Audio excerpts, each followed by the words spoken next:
नमस्कार, मैं राजेश शर्मा और सेव इंडिया न्यूज में आपका स्वागत है। चूँकि मेरठ मंडल में जो चुनाव है वो जो सेकंड पार्ट है, दूसरा चरण है लोकसभा का। मेरठ मंडल में मतलब सेकंड चरण में 26 अप्रैल का चुनाव है और 26 अप्रैल को लेकर यहाँ भी लगभग तमाम सीटों पर प्रत्याशी तय कर दिए हैं।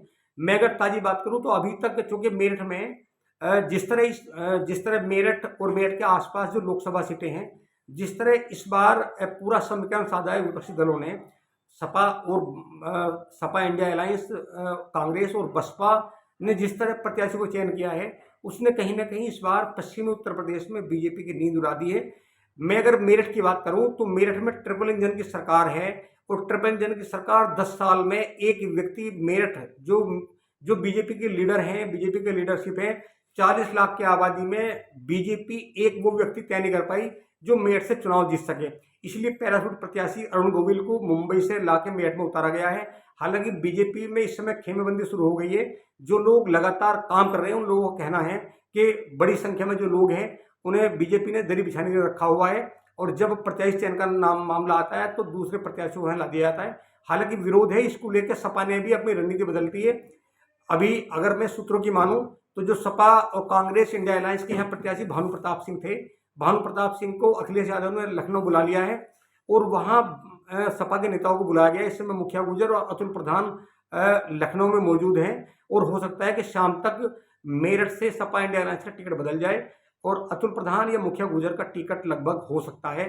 दूसरी ओर योगेश वर्मा भी वहीं डेरा जमाए हुए हैं। ये भी कयास लगाए जा रहे हैं कि योगेश वर्मा पूर्व में हस्तिनापुर के विधायक रहे हैं और उनकी पत्नी मेरठ से महानगर में मेयर रह चुकी हैं, तो उन्हें भी बुला लिया गया है। कहीं ना कहीं परिवर्तन शाम तक हो सकता है। अगर मैं बागपत की बात करूं तो बागपत में भी कहीं ना कहीं जो यहाँ सपा और कांग्रेस इंडिया अलायंस के जो प्रत्याशी मनोज चौधरी, उनका भी टिकट रिप्लेस हो सकता है और वहाँ दूसरे प्रत्याशी बुला लिया गया। संभवतः कयास लगाए जा रहे हैं कि बसपा से जो पूर्व विधायक रहे हैं साहिबाबाद से अमरपाल शर्मा, हो सकता है कि उन्हें इंडिया अलायंस अपना प्रत्याशी बना दे। क्योंकि अगर मैं मुरादाबाद मंडल की बात करूं तो मुरादाबाद मंडल में कल नामांकन दाखिल करा दिया था एसटी हसन, पूर्व सांसद हैं सपा से, लेकिन एकाएक आज वहां उनका नाम हटवा के आज रुचि वीरा, जो बिजनौर का बड़ा घराना है, रुचि वीरा को वहां प्रत्याशी घोषित कर दिया है और रुचि वीरा का आज नामांकन हो जाएगा। अखिलेश यादव ने कल पुष्टि कर दी कि एसटी हसन की बजाय मुरादाबाद जो लोकसभा सीट है वहां से रुचि वीरा चुनाव लड़ेगी। इस समय जो पूरी स्थिति है पहले चरण के चुनाव को लेकर क्लियर हो गई है। अगर मैं सहारनपुर की बात करूं तो सहारनपुर में चूंकि बीजेपी ने राघव लखनपाल को प्रत्याशी बनाया है, वो पूर्व में सांसद भी रहे हैं, 2009 और 2014 में वो चुनाव जीते थे और वहां से इस बार बसपा ने भी मजबूत उम्मीदवार को उतारा है। अगर मैं सपा की बात करूं, सपा इंडिया अलायंस की, तो उन्होंने इमरान मसूद पे इस बार ताकत लगाई है। अगर मैं कैराना की बात करूं तो कैराना में सपा ने पूर्व सांसद मुनव्वर हसन की बेटी इकरा हसन को मैदान में उतार दिया है। वहीं बीजेपी ने पूर्व सांसद रहे प्रदीप चौधरी को फिर एक बार मैदान में उतारा है और चूंकि ठाकुर समाज की ओर से बसपा ने शिवपाल राणा को मैदान में उतारा है। वो भावसी गांव के रहने वाले हैं और वो बसपा के उम्मीदवार हैं। अगर मैं मुजफ्फरनगर लोकसभा की बात करूं तो मुजफ्फरनगर लोकसभा में भी तमाम दलों ने अपने उम्मीदवार उतार दिए हैं। भाजपा ने तीसरी बार फिर यहाँ केंद्रीय मंत्री डॉक्टर संजीव बालियान को प्रत्याशी बनाया है। वहीं सपा ने पुराने नेता हैं मुजफ्फरनगर के, पूर्व सांसद हैं, कई बार विधायक रहे, हरिंदर मलिक को अपना प्रत्याशी बनाया है। और जहां तक बसपा का मामला है तो बसपा ने यहाँ इस बार अति पीड़ा कार्ड खेला है और दारा सिंह प्रजापति को बसपा से प्रत्याशी बनाया गया है।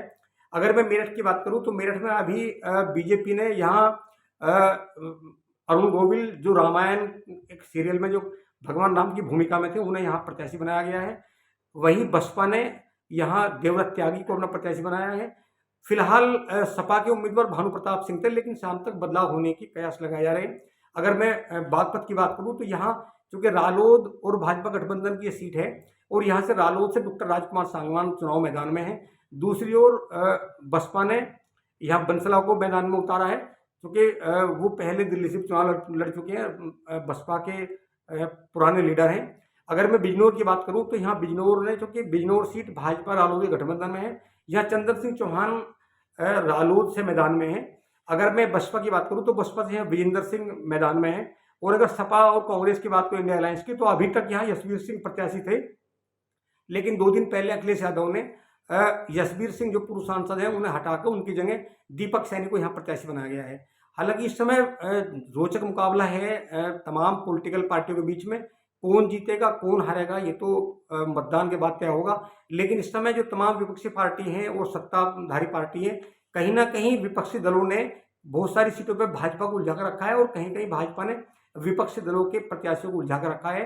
हालांकि जिस तरह ठाकुर समाज की नाराजगी पश्चिम उत्तर प्रदेश में हो रही है, अगर ये नाराजगी दूर नहीं होती तो लगता है कि कहीं ना कहीं ठाकुर समाज का असर कहीं ना कहीं बीजेपी की राजनीति पर पड़ सकता है। आप लगातार देखते रहिए 7 इंडियन न्यूज। नमस्कार। राजेश।